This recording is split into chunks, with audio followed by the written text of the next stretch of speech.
uma aula de geografia sobre o continente europeu. Vamos trabalhar alguns países, né, os principais, os de mais importância econômica e geopolítica para a Europa, tá certo? Nomeadamente Reino Unido, França e Alemanha, tá certo?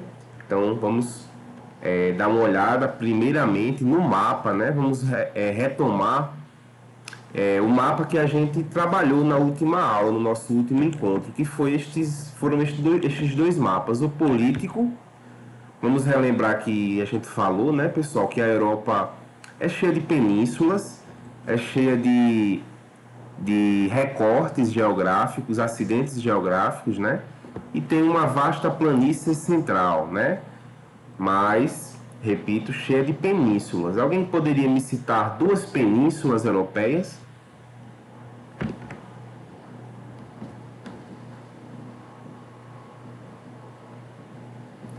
E aí, Sônia Matos, você poderia nos citar, querida, duas penínsulas europeias?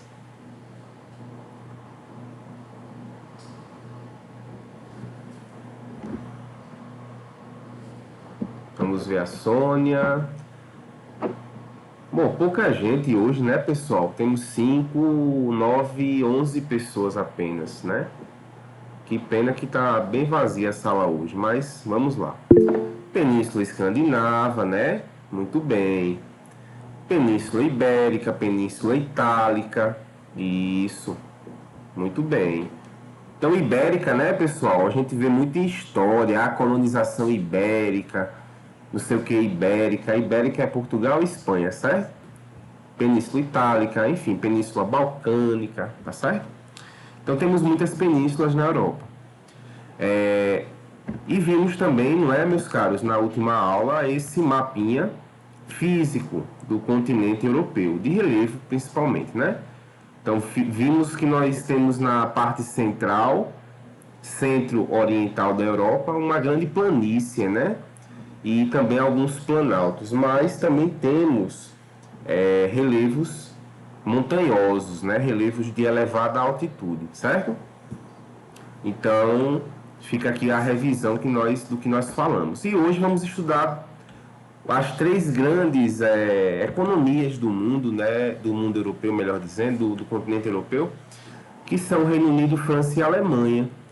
E antes de falar disso, vamos falar da relevância cultural e econômica, da importância cultural e econômica da Europa para o mundo, para a história, né, do Ocidente. Vale lembrar que na Europa nós tivemos movimentos importantes que contribuíram bastante para formar as sociedades que hoje nós somos, certo? Então a Revolução Cultural, a Revolução Francesa, melhor dizendo, com seus valores de igualdade, liberdade, fraternidade, né? Inclusive, no dia de ontem foi comemorado na França o Dia da Bastilha, que é o dia em que se lembra a tomada da Bastilha pelos revolucionários, exatamente, né, Maria Rita? 14 de julho de 1789. Foi um acontecimento que abalou as estruturas da sociedade francesa e trouxe consequências irreversíveis para o Ocidente, para a Europa como um todo. Né? Então nós tivemos, exato, baseada no iluminismo, né? Baseada nos princípios de que os homens são iguais perante a lei, a igualdade jurídica das pessoas, quando hoje nós temos na Constituição, por exemplo, o princípio de que todos nós somos iguais perante a Constituição, perante a lei, né? Embora na prática isso seja muito diferente, mas é um princípio que nós buscamos, certo? Baseado nas leis liberais francesas, certo? Os princípios, por exemplo, de laicidade, o que é um Estado laico? Alguém saberia dizer o que é um Estado? Vou escrever aqui, caso não estejam escutando muito bem, alguma pessoa de repente pode estar com probleminha no áudio, né? O Estado laico, o que seria? Alguém sabe?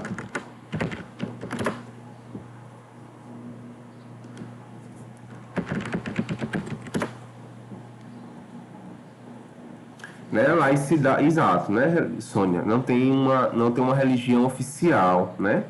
Então nós somos quando nós dizemos que nós somos uma república, as repúblicas, elas não têm, via de regra, uma religião oficial, né? Então a gente tinha no Império Brasileiro o catolicismo como religião oficial, o cristianismo católico, né? Inclusive quem ocupava cargos públicos era só pessoa que professava a fé católica. Não podia uma pessoa de ateia ou de outra religião, religião de matriz africana, judia, não podia ocupar, né, via de regra, os cargos, tá certo? Então, depois que veio a República, nós mudamos muito essa concepção de Estado, né? Então, a República pressupõe que não tenhamos religião oficial, certo? Inclusive, é muito comum a gente discutir, por exemplo, a gente chega nos tribunais de justiça, tem lá um crucifixo, né? Com Cristo e a cruz e tal. Muitas pessoas criticam porque fere, segundo elas, o princípio da laicidade.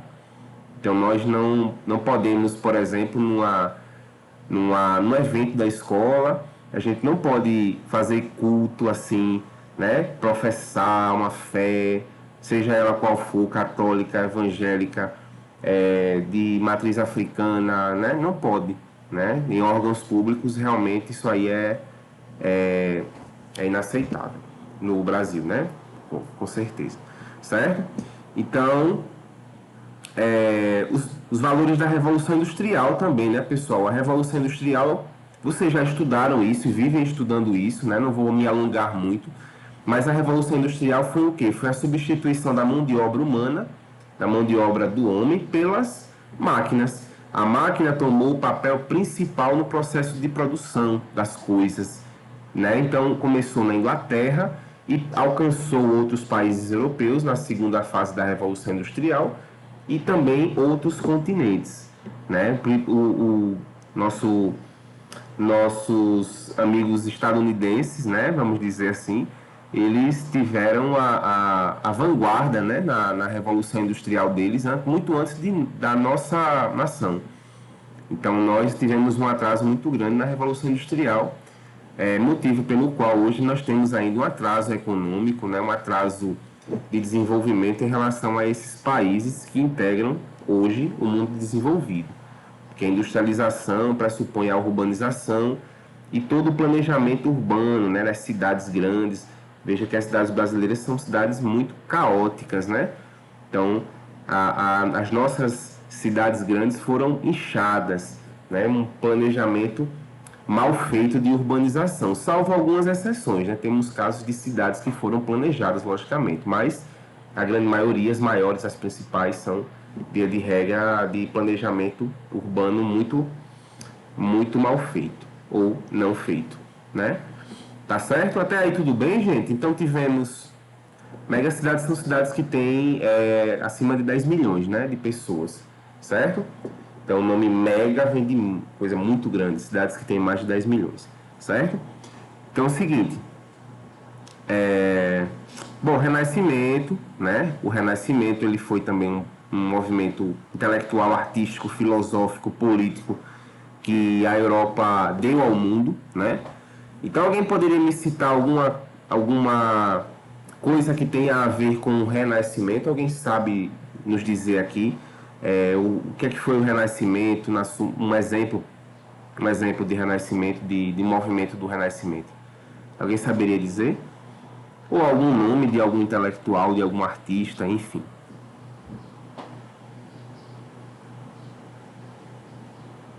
Renascimento, a questão do comércio, né, o humanismo, exato. E nomes, vamos trabalhar com nomes? Alguém saberia dizer o nome de algum? Vamos colocar algum artista que nas suas obras reproduzia a visão de mundo do Renascimento.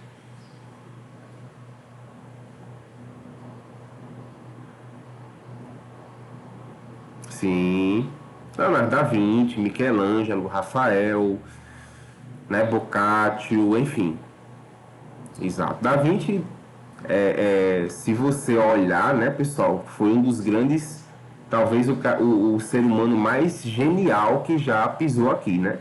Porque o cara fazia de tudo, pintava muito bem, era engenheiro, era geólogo, era, enfim, era escultor. O cara fazia de tudo um pouco, né? E muito bem. Exatamente. Princípios da matemática complexos para a gente até hoje, ele dominava com uma maestria absoluta, né? Então, quer dizer, Da Vinci foi um dos seres humanos assim mais marcantes, né? Que nós tivemos contato, né? Nós temos contato até hoje com as obras dele, né? Muito interessante, por sinal. A Mona Lisa, as Madonas que ele fazia, enfim. Vale a pena você conhecer um pouquinho mais sobre ele. Então, pessoal, a Europa foi berço, veja, foi berço das principais agitações políticas, das principais transformações culturais, econômicas que o Ocidente, quando a gente fala de Ocidente, a gente fala das nossas sociedades, certo? Que foram influenciadas pela forma de enxergar o mundo dos europeus, tá? Então, até hoje, a nossa história, quando a gente estuda história, ela é um pouco, e isso acaba sendo até prejudicial para nosso entendimento de Brasil, ela acaba sendo um pouco eurocêntrica. O que é uma história eurocêntrica? É uma história que coloca a Europa como centro dos seus estudos, certo? E se esquece, por exemplo, da história indígena, da história dos povos escravizados, dos afro-brasileiros, né? Então nós temos essa concepção ainda muito forte na escola, como nas escolas, na educação brasileira como um todo, certo? Inevitavelmente a gente é eurocêntrico ainda, embora tenha melhorado bastante nos últimos anos, né? Então hoje em dia você tem maior destaque para a história indígena, para as histórias das minorias no Brasil, por exemplo. Isso previsto na Base Nacional de Conteúdos, né? Base Nacional Comum Curricular, mas ainda é muito eurocêntrica, né? Então, pessoal, esses movimentos fizeram da Europa o berço da nossa civilização ocidental, certo? Então, tudo bem até aí? Querem comentar, acrescentar algo? Vocês estão tão caladinhos hoje, não estão falando muito. Se quiserem falar, pessoal, usem o microfone, fiquem à vontade aqui, né? Gosto sempre de dizer que a nossa aula é uma conversa, né? Prefiro que tenha essa definição, porque vocês também têm muito a acrescentar na nossa aula, tá certo? Então, sigamos aqui, né? Deixa eu ver. Pronto, o Reino Unido. Quando a gente fala de Reino Unido, pessoal, começando agora a falar especificamente dos países que nós queremos dar destaque, quando a gente fala de Reino Unido, a gente fala de 4 países, né? Reino Unido, vamos lá. Nós temos a Inglaterra, a Escócia, a Irlanda do Norte e o país de Gales, certo? Então tem gente que confunde, né? Poxa, Reino Unido, Grã-Bretanha, Inglaterra, será que é a mesma coisa? Não, não é. Então a gente vai ver aqui a localização de cada um aqui, ó. Então você tem as Ilhas Britânicas, eu vou dar um zoom nesse mapinha que eu acho ele maravilhoso.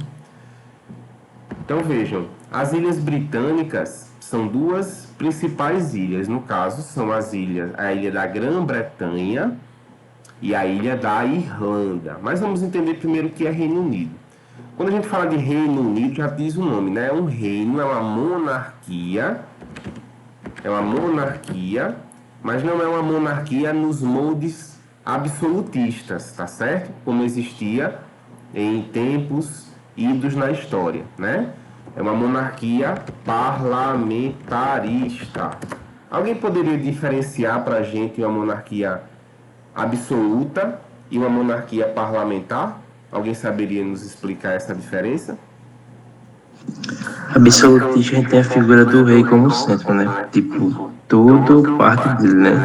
Tipo, como se ele tivesse poder moderador. Já uma constitucional parlamentarista é aquela que vai ter a figura do rei, porém não administra nas decisões políticas e econômicas. Por isso tem a função do primeiro-ministro. Perfeito, ótima resposta, isso mesmo, né? Não precisa acrescentar mais nada, o Murilo já respondeu tudo, né? Então você tem esse caráter hoje, né? Hoje em dia o rei, no caso a rainha Elizabeth, ela é meramente decorativa. Ela não toma mais decisões né, políticas. Ela apenas é uma figura decorativa. O que eu quero dizer com isso? Que ela vai para eventos, né? Quando, por exemplo, os filhos dela se casam, ela vai prestigiar e as pessoas nas ruas se curvam a ela, né? De forma bem reverente mesmo, né? Então, quer dizer, é uma personagem meramente figurativa, né? Meramente de respeito, de honra, de união política no país. Mas ela não exerce mais, como o Murilo falou muito bem, um papel central, não é isso, pessoal? Então, quando isso aconteceu? Século XVII, com os movimentos, as revoluções políticas na Inglaterra, né? Então você teve o Bill of Rights, que foi o que? A Declaração de Direitos, onde existiu a perda de poderes absolutos por parte do rei. E tudo isso, toda essa confusão começa lá atrás com a Guerra das Duas Rosas, são conteúdos muito mais ligados à história, né? Então, nós tivemos duas casas disputando o poder e uma outra surgindo. Depois tivemos os movimentos religiosos, a reforma que chegou na Inglaterra, né, por meio de Henrique VIII, fundando a Igreja Anglicana, que é a Igreja Nacional do Reino Unido, enfim. Então, nós temos uma série de convulsões políticas na Inglaterra, no caso no Reino Unido, que definiram muito o que é o país hoje, tá certo? Então, o Reino Unido, pessoal, olha só, unido, ou seja, eles são o mesmo país, certo? Inglaterra, Escócia, Irlanda do Norte, País de Gales, certo? Embora tenham diferenças culturais, embora tenham diferenças políticas esses países, você tem um reino constituído e consolidado, embora de vez em quando tenha movimentações nacionais nesses países para separar estes países do Reino Unido, né? Então não é uma coisa assim que todo mundo, eu sou muito feliz por estar no Reino Unido. Nem todo mundo pensa assim, tá certo? Mas oficialmente são Reino Unido. Inglaterra, a capital, Londres, né? Escócia, qual é a capital escocesa? Sem olhar no Google, tá? Alguém saberia abrir o microfone aqui e falar a capital escocesa? Sem olhar no Google, olhando no Google até eu. Né? Edimburgo, né? A capital do País de Gales.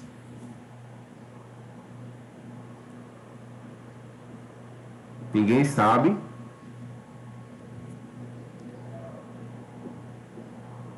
Cardiff. E a capital da Irlanda do Norte, Belfast, né? Então são esses, vejam onde eles ficam, ó.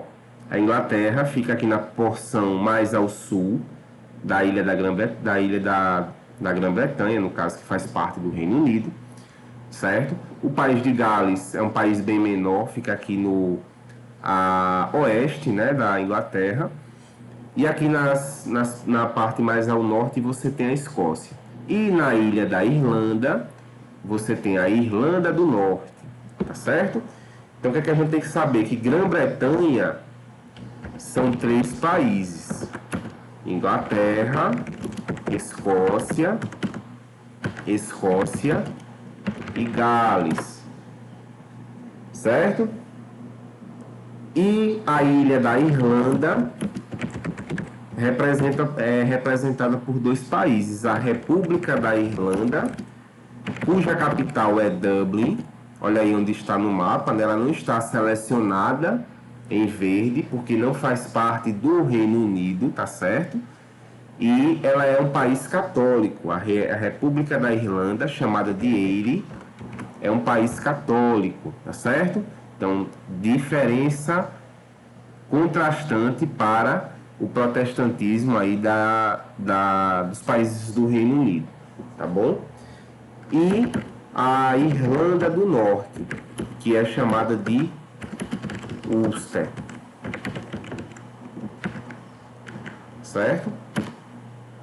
Então vejam, diferenciamos Reino Unido, Grã-Bretanha e Ilha da Irlanda, certo? Quando eu falo de Grã-Bretanha, portanto, eu tenho que pensar como? Caramba, essa minha testa está muito grande aqui nessa tela, eu tô até com vergonha. Mas vamos lá. Quando eu penso em Grã-Bretanha, eu tenho que pensar como? 3 países, certo? Inglaterra, Escócia e Gales.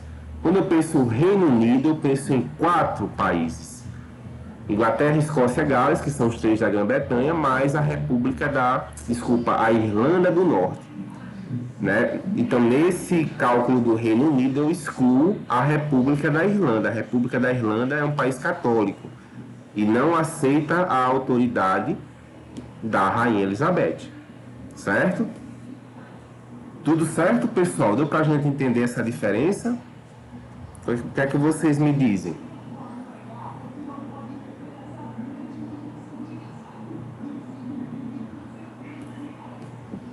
Show. Vamos lá então, né? E como é que no caso, o Reino Unido, ele representa, não é? Ele mostra a sua importância hoje. Veja, historicamente você teve o Império Britânico, tá certo? Então, veja, era um império que se dizia que era de sol a sol. Por que de sol a sol? Porque ia do oeste até o leste, extremo leste do mundo, né? Praticamente. Então, você tinha territórios que eram controlados pelos britânicos em todos os continentes, praticamente, né? Só exceção aqui da América, né? Porque nessa época a América já era praticamente, né, toda independente. Então, não entra nesse cálculo, mas veja, você tinha um domínio extraordinário, né? Na chamada Era Vitoriana, né? O que era a Era Vitoriana? Da Rainha Vitória, onde a Inglaterra conquistou uma soberania, no caso, quando eu falo Inglaterra, entenda-se Reino Unido, tá bom? Era vitoriana, quando ela conquistou uma soberania e um destaque a nível mundial, né? Porque tinha influência em todos os continentes. E até aqui na América, mesmo a América sendo independente, a Inglaterra sempre teve seus interesses e ligações diplomáticas com os países da América, tá certo? Bom, então, pessoal, hoje em dia você tem questão Christie, né, que marcou muitas relações, né? Os ingleses se achavam muito donos do Brasil porque os produtos dele estavam aqui vendendo e coisa e tal. E houve um incidente diplomático, né, onde os ingleses brigaram com os brasileiros, né, provocações para cá, provocações para lá. E em um certo período houve um rompimento, né, dessas relações diplomáticas entre Brasil e a Inglaterra, Reino Unido, certo? Mas, enfim, isso realmente é bem sintomático, isso na época do Segundo Reinado, né? Século XIX. Tá bom, gente? Então, muito bem lembrado a questão de Maria Rita. E aí, pessoal, hoje em dia, você tem... Qual é a língua universal? Que eu acho que eu adoro essa língua, né? Eu adoro inglês. Eu acho que inglês você tem que falar pelo menos o básico, certo? Então, vocês que estão em processo aí de concluir os estudos, de tomar outro rumo para os estudos de vocês daqui a um tempo, né? Então, peguem o inglês, né? Vocês matriculem-se em um cursinho de inglês. Hoje em dia tem até de graça, né? Que você faz aulas presenciais, enfim. Inglês é fundamental, pessoal. Você não pode deixar de falar inglês, pelo menos o básico, né? Não estou falando para você ser fluente como um nativo. Você pode até ser, realmente. Se você consegue falar inglês como um nativo, você está muito bem na sua vida. Mas pelo menos se comunicar, né? Porque é um idioma que está em tudo que você vai fazer. Na informática, nos games, nos filmes, certo? Então, assim, quem não fala inglês perde muitas oportunidades, certo? Quando eu tive a oportunidade de entrar na universidade, eu tive um professor que me ajudou muito a desenvolver meu inglês. Tive essa sorte, mas também dei uma de doido, né? Às vezes na vida você tem que dar uma de doido mesmo, no bom sentido, certo? Eu cheguei lá para ele, um professor alemão, e falando inglês, no meu inglês que era limitadíssimo, né? E ele me ajudou pra caramba, me deu materiais de estudo. Isso no comecinho do curso de geografia, por meados de 2010. Ou seja, talvez muitos de vocês eram bebês, né? Ainda, 2010. E aí, E a gente vai aprendendo, né, pessoal? Não ter medo de falar, enfim, são coisas muito boas que o inglês traz pra gente, abre muitas portas. Então, tive muitas oportunidades da minha vida por saber falar inglês, me comunicar em inglês, né? Não digo a vocês que eu sou um fluente 100% como nativo, mas fome eu não passo, né? Pelo menos isso aí a gente tem que garantir, tá bom? Certo? E aí o inglês se disseminou, né, pessoal, na era vitoriana como um idioma universal, certo? Hoje em dia você quando vai ao Japão, se você for ao Japão, você não precisa falar japonês. Se você for, sei lá, para a Rússia, você não precisa falar russo. Você pode ir falando inglês, né? E o inglês, ele tá em tudo hoje, né? A Maria Rita colocou aqui: The English is very good and too much help. É isso mesmo. Ajuda muito a gente e é muito bom, né? Perfeito. Bom, pessoal, e hoje em dia a Inglaterra, eu sempre também falo Inglaterra, Reino Unido, mas o correto é Reino Unido. A capital do Reino Unido é Londres, que fica na Inglaterra, certo? Onde está a sede do poder e onde fica o primeiro-ministro, certo? Que inclusive está em processo de turbulência política lá. O Boris Johnson ele saiu dos quadros do partido, enfim, tá uma maior quiprocó lá no parlamento britânico, maior discussão, certo? Então, como eu estava falando, hoje você não tem as colônias mais, né? As colônias se tornaram independentes, por exemplo, a Índia foi um caso muito famoso por Gandhi, né? Mas hoje você tem outras formas de domínio. É verdade, isso é global language, é isso mesmo. É um idioma global e é ótimo, né? It's great, né? E como é que se diz, pessoal? Hoje você não tem as colônias, hoje você tem um grupo chamado Comunidade Britânica, certo? O que é a Comunidade Britânica? É uma nova forma de domínio, certo? Que se expressa nos dias de hoje pela aproximação das relações comerciais entre os países que faziam parte do Império Britânico, na era vitoriana, por exemplo, e o Reino Unido, certo? Como é que esses acordos se fazem, né? A facilidade de, por exemplo, um nigeriano estudar em Oxford, que é uma das mais conceituadas universidades, em estudar em Cambridge, né? Então são meios de facilitar a integração comercial, econômica, diplomática, certo? Entre os países, mas sempre a vantagem vai estar do lado de quem? Dos poderosos, no caso do Reino Unido, tá bom? Então é a Comunidade Britânica, ou como se chama também em inglês, Commonwealth, certo? Se tiverem dúvidas, né, podem falar, tá bom? Mas é engraçado você observar as relações de poder também no esporte, né? Eu gosto muito de usar o futebol aqui como exemplos que nós discutimos nas aulas. Então, por exemplo, você não tem o mesmo amor à rainha que, por exemplo, existe em Londres, vai existir em Liverpool, certo? Não é. Em Londres é a sede do poder, tem o castelo de Westminster, onde mora a família real, né?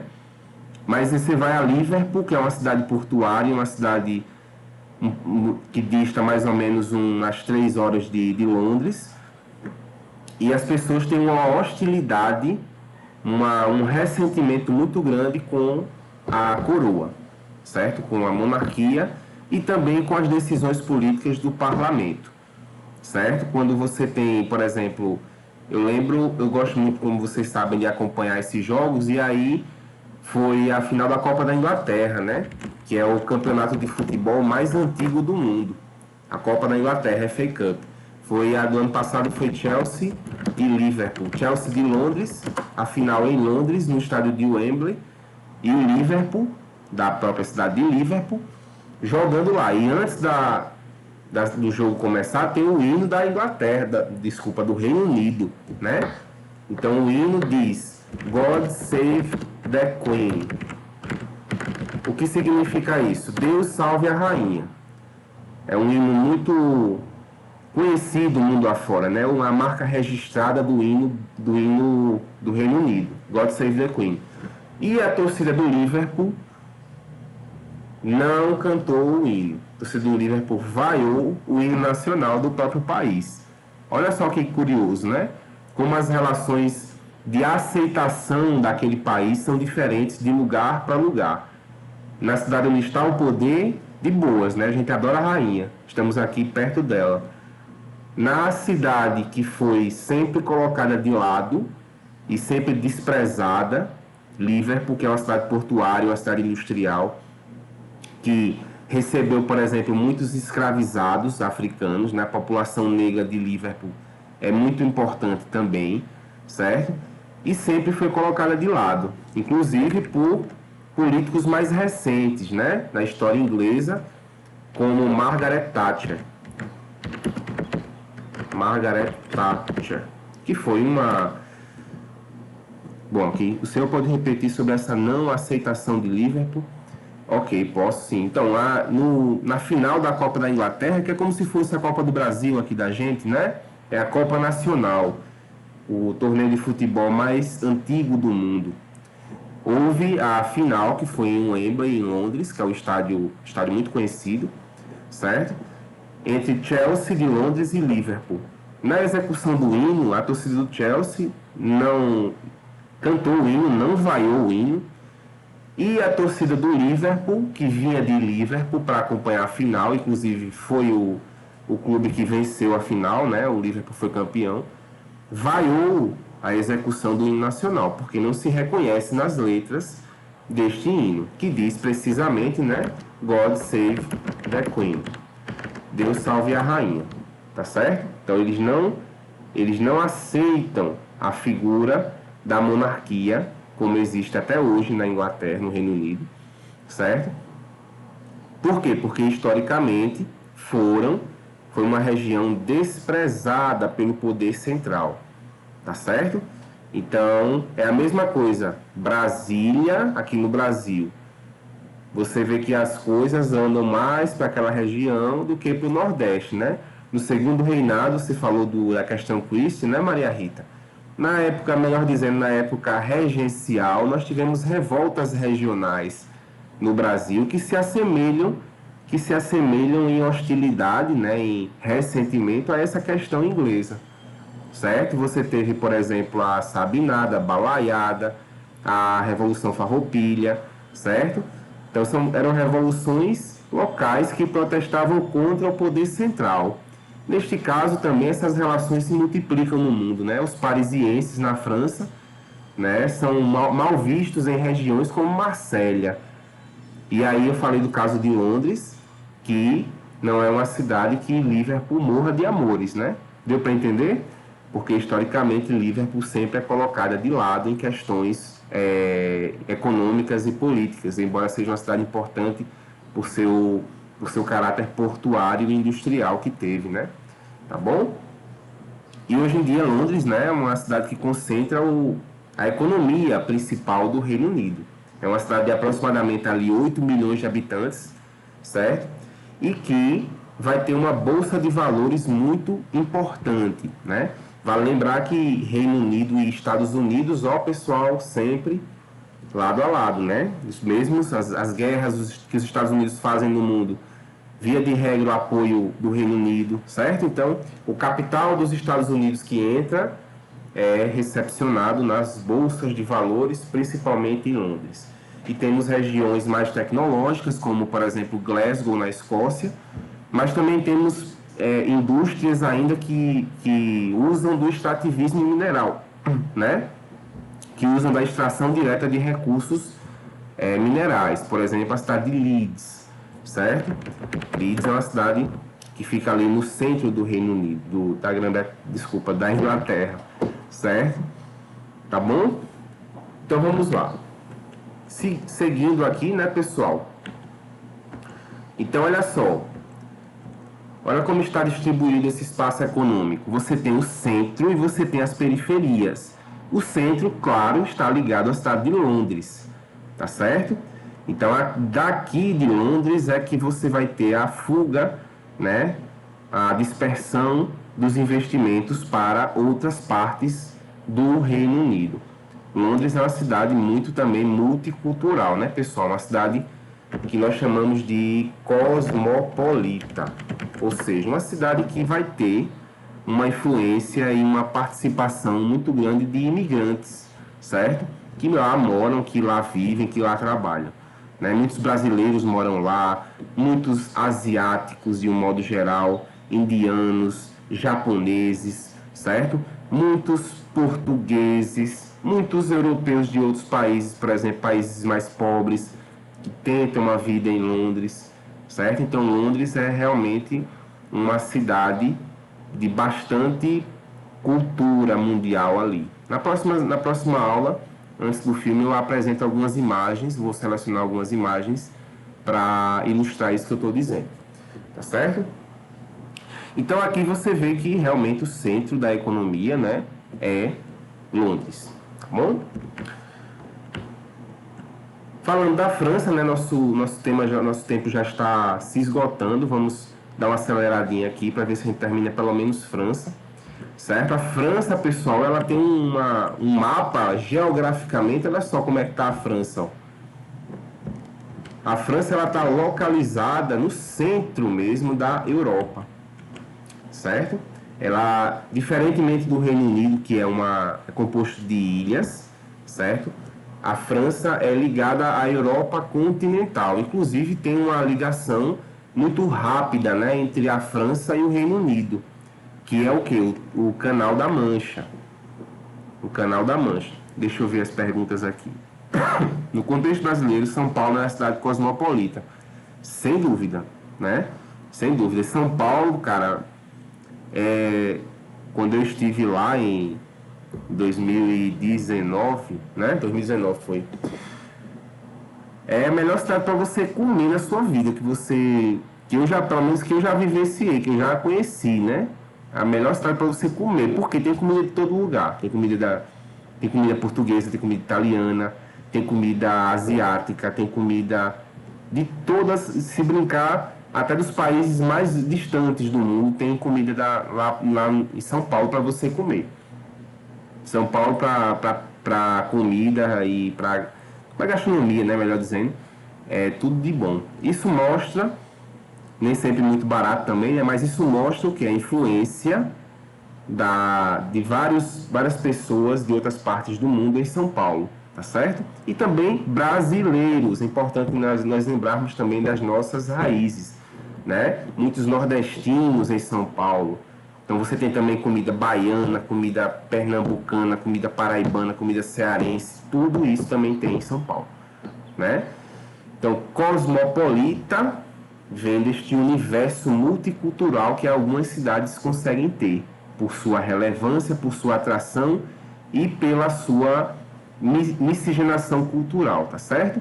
E aí Bruno colocou aqui, o indivíduo cosmopolita pode ser alguém que considera o mundo como a sua pátria ou uma pessoa que viaja... exatamente. Uma pessoa cosmopolita é aquela que está aberta, né, a conhecer novos lugares, que se encaixa em diferentes contextos culturais. Por isso que é importante a gente conhecer outros mundos, né? Se não fisicamente, mas por outros meios, pelos filmes, pela literatura, né? Porque quando a gente procura estes meios, a gente se torna mais aberto culturalmente falando, né? Tá certo? Muito bem colocado, Bruno. Tá bom? Então aí, você vê a França, que é um país, cara, muito importante também para a Europa. Alguns historiadores colocam esse conceito de França que me chama muito a atenção. E é muito perto, né, Maria Rita? Assim, você pega um avião em Natal ou em João Pessoa, 2 horas você está em São Paulo, em Guarulhos, né? Os transportes estão muito rápidos também, então quer dizer, aí uma pessoa me dizia, né? Quando eu morava em Macau, quando eu cheguei à escola de vocês. E ele dizia, eu levo mais tempo chegando a São Paulo ou ao Rio do que você chegar de Macau para João Pessoa, porque de Macau para João Pessoa dá 360 quilômetros, ou seja, de carro dá umas 5 horas, 5 horas e meia. Ou seja, de São Paulo de avião para João Pessoa, 2 horas, 2 horas e meia, né? Um voo super rápido. certo? Exatamente. Realmente hoje o mundo está mais, embora as distâncias sejam as mesmas fisicamente falando, mas o mundo parece que está menor, está mais próximo, né? Está mais integrado, mais globalizado. Perfeito. Pessoal, vamos lá, deixa eu ver se eu consigo concluir França. Na França você tem a nação por excelência, né? Da Europa, que eles falam em francês, nation par excellence, né? Nação por excelência da Europa, porque a França sintetiza tudo que a Europa se transformou hoje, né? A monarquia que ela teve no passado, certo? A Revolução Francesa que deu origem a novas concepções políticas que os países tiveram, tá bom? E hoje em dia a França também, principalmente por conta de Paris, é um país que sintetiza esse cosmopolitismo, essa cidade cosmopolita que é Paris. Paris é a cidade mais visitada do mundo, pessoal. Imagine isso aí. Você está numa cidade que é a mais visitada do mundo. Todo mundo quer conhecer Paris, né?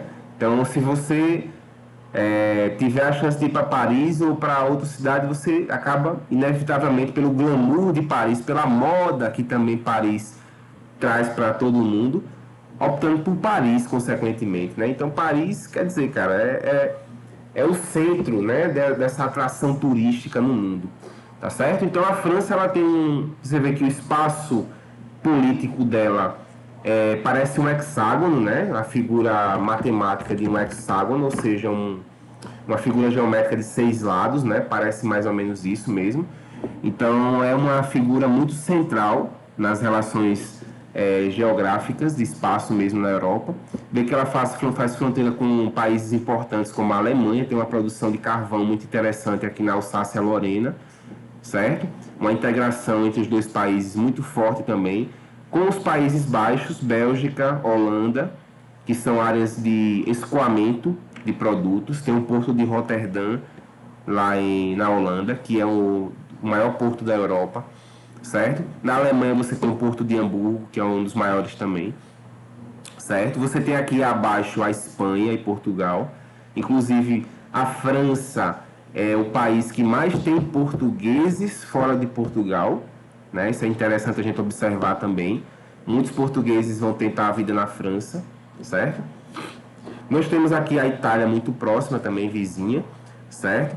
E você tem na França um país independente encravado na França, que é o Principado de Mônaco, que é famoso pelas corridas, né, de Fórmula 1, no circuito de Mônaco.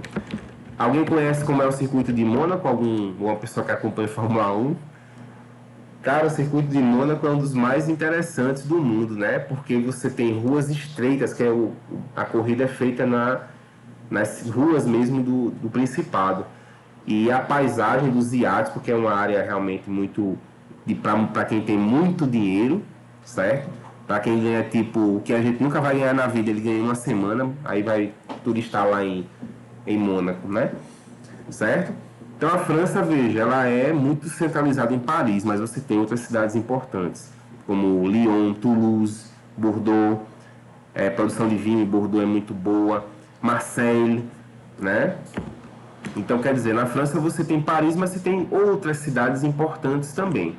Pessoal, o tempo urge, né? Como diz o outro. Então, infelizmente, a gente não vai conseguir terminar hoje, porque o papo também estava muito bom, né? Eu gosto muito de falar, de conversar e contar as coisas que eu acho interessante.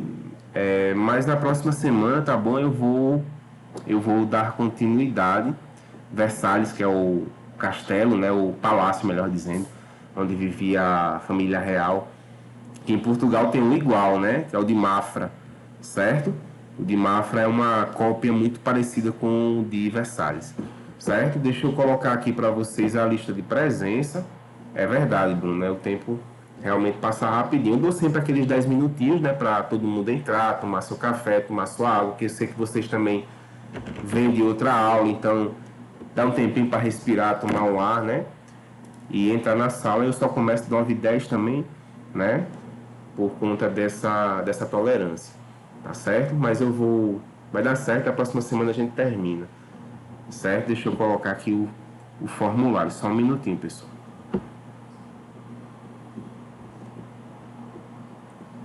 E aí, querem comentar algo, perguntas, enquanto eu faço aqui o formulário? Se vocês tiverem algo a acrescentar, fiquem à vontade, tá bom?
Ó, o Brexit foi a saída do Reino Unido somente da Inglaterra. Reino Unido, certo?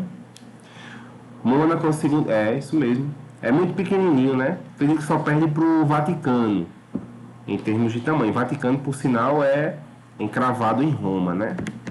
Quem vai a Roma vai ver o Papa. Gente, a lista de presença está aqui no chat, tá bom? Vocês podem assinar, cliquem em enviar no final, tá certo? E a gente se fala na próxima aula. Qualquer coisa a gente se comunica também aí por outros meios, né? Podem falar comigo qualquer coisa, tá bom? Um abraço a todos vocês, se cuidem, bom final de semana. Tchau, tchau.